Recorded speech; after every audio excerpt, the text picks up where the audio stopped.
Seria possível um templo construído para servir de ponto de oração se tornar um local sombrio? Uma casa que deveria ser abrigo dos desesperados transformar-se num recinto que transmita medo?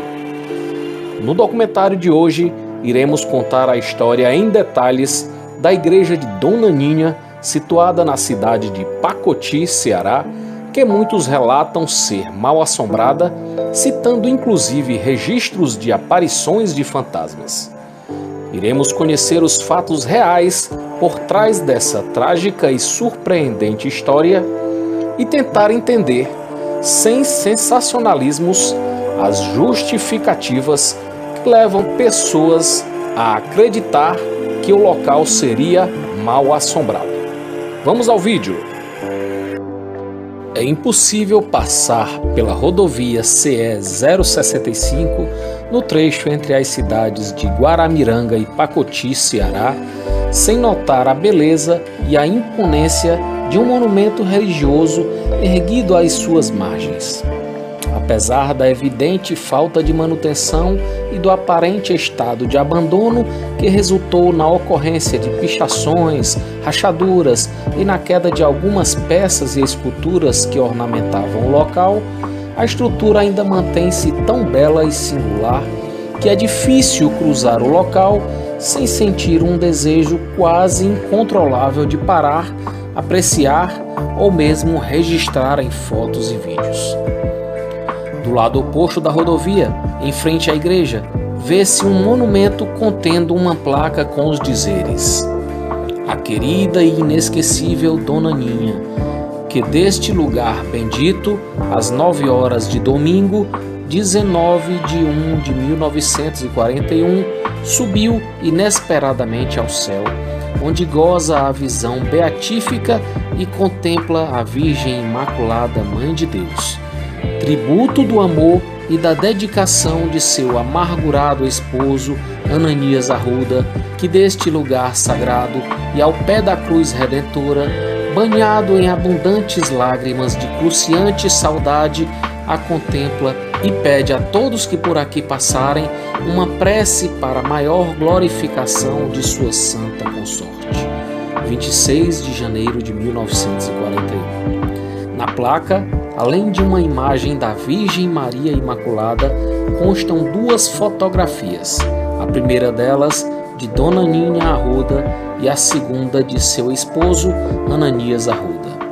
Outras placas existentes no local dão mais informações sobre as datas de nascimento e morte de Dona Ninha, bem como a data de inauguração do templo católico, que contou com a presença da mais alta aristocracia cearense, bem como dos políticos mais influentes, incluindo o governador interventor à época, Francisco Menezes Pimentel.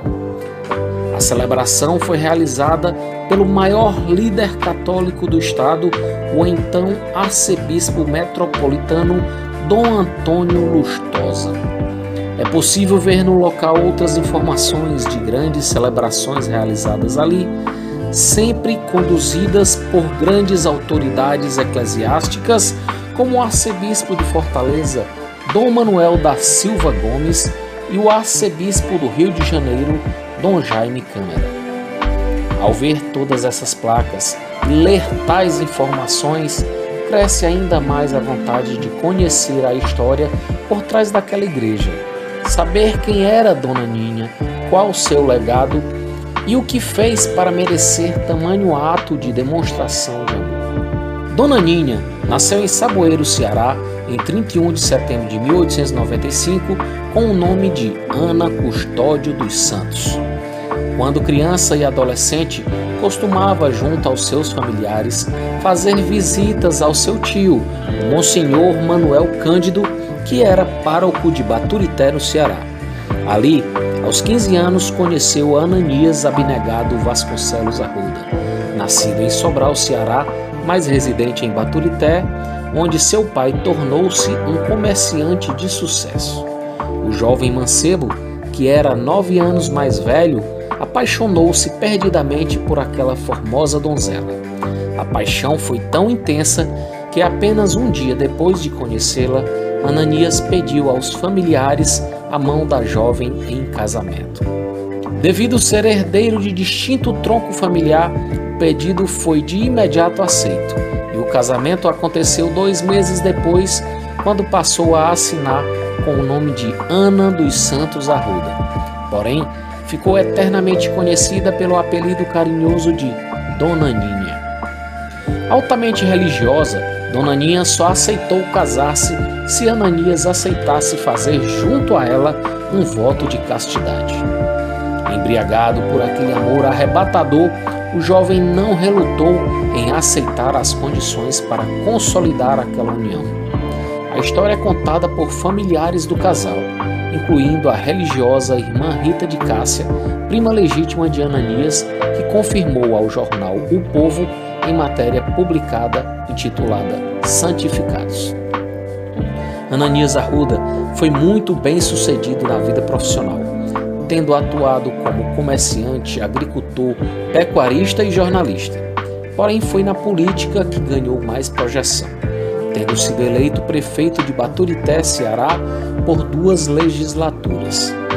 Dentre suas obras mais importantes está a fundação do Banco Comercial e Agrícola de Baturité, a instalação da Associação Comercial de Baturité, fundação do jornal A Verdade, inauguração de várias associações religiosas e centros de caridade e assistência ambulatorial.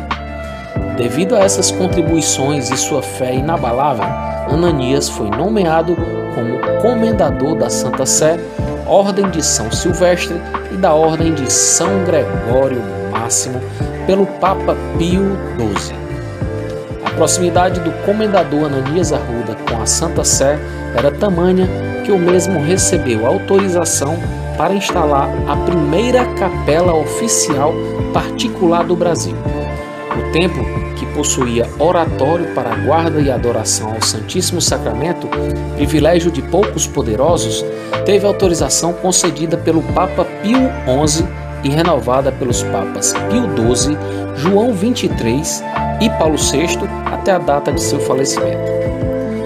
Devido ao voto de castidade, Dona Ninha e o comendador não tiveram filhos. Porém, no ano de 1921, a viúva Heracleides Monte Comaru, acometida de grave doença e percebendo que seus filhos ficariam órfãos com sua morte, em seus últimos momentos de lucidez, fez um pedido irrecusável a Dona Ninha, que ela e o comendador assumissem a criação de seus 4 filhos. A partir daí, tornaram-se pais de Clodomir, Everton, Rosinha e Luizinha, então com 10, 9, 7 e 5 anos respectivamente.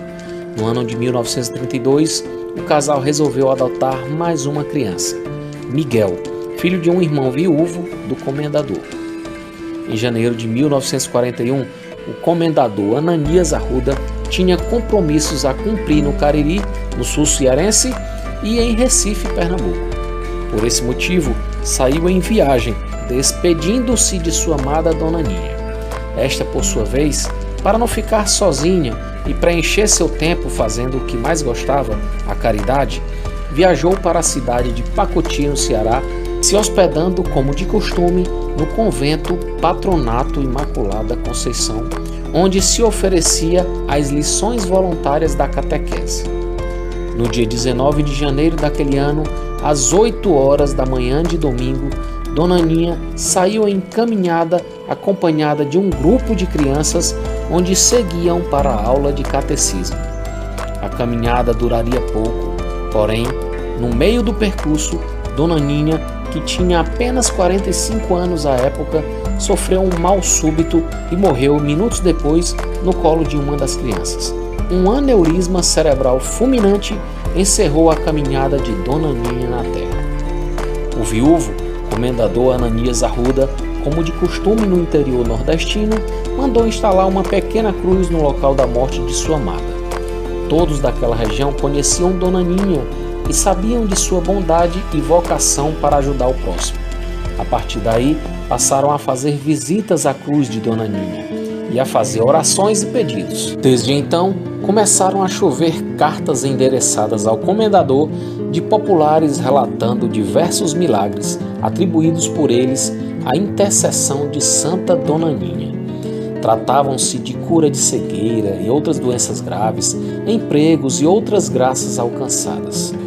Ainda consternado em seu luto infindável, o comendador Ananias, recordando da fé e vocação religiosa de sua amada e percebendo o interesse cada vez maior da população por quem chamavam carinhosamente de Santa Dona Ninha, mandou erguer uma igreja no local de sua morte. Como Santa Dona Ninha não era canonizada, o templo não poderia carregar oficialmente o seu nome. Dessa forma, o nome escolhido foi Igreja de Jesus Crucificado. Apesar disso, poucos são os que conhecem o nome oficial, pois a população jamais deixou de chamá-la Igreja de Santa Dona Ninha e assim o nome vai se perpetuando. Os testemunhos dos milagres atribuídos à fé em Dona Ninha eram publicados no jornal A Verdade, fundado por seu fiel esposo. Enquanto vivo esteve, o comendador Ananias Arruda decidiu que nem a morte seria capaz de separá-los. Apesar de ter vivido até os 94 anos, as quase 4 décadas em que passou viúvo, jamais pensou em colocar outra mulher no lugar de Dona Ninha. Estendeu seu luto até seus últimos dias, vestindo-se sempre de preto. Ergueu uma segunda igreja em homenagem à esposa no local em que ela nasceu, Saboeiro, Ceará. Juntou cartas, roupas, fotos, imagens sacras e demais pertences de sua amada. Além disso, sempre cuidou de manter a igreja em excelente estado de conservação. Em 26 de janeiro de 1980, o comendador Ananias Arruda falece aos 94 anos de idade, levando consigo a esperança de reencontrar seu único e verdadeiro amor, Dona Ninha.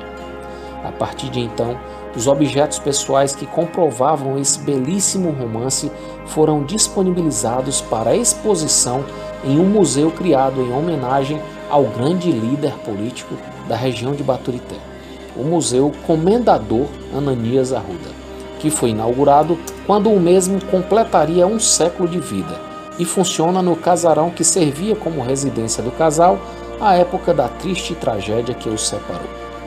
Como relatado nesse documentário, a igreja de Dona Ninha foi palco de vultosas celebrações conduzidas pelo alto clero do Brasil e frequentada por grandes personalidades, poderosos e políticos influentes. Porém, após a morte do comendador e com o passar do tempo, sem manutenção, a capela foi se deteriorando, aparecendo rachaduras, sofrendo com a depredação de vândalos, roubos de ornamentos e imagens, até chegar num estado crítico lastimável. Abandonada em meio à vegetação densa, às margens da rodovia, aquela que era para ser lembrada como o símbolo da fé e do amor eterno de duas pessoas, passou a ser vista com outros olhos.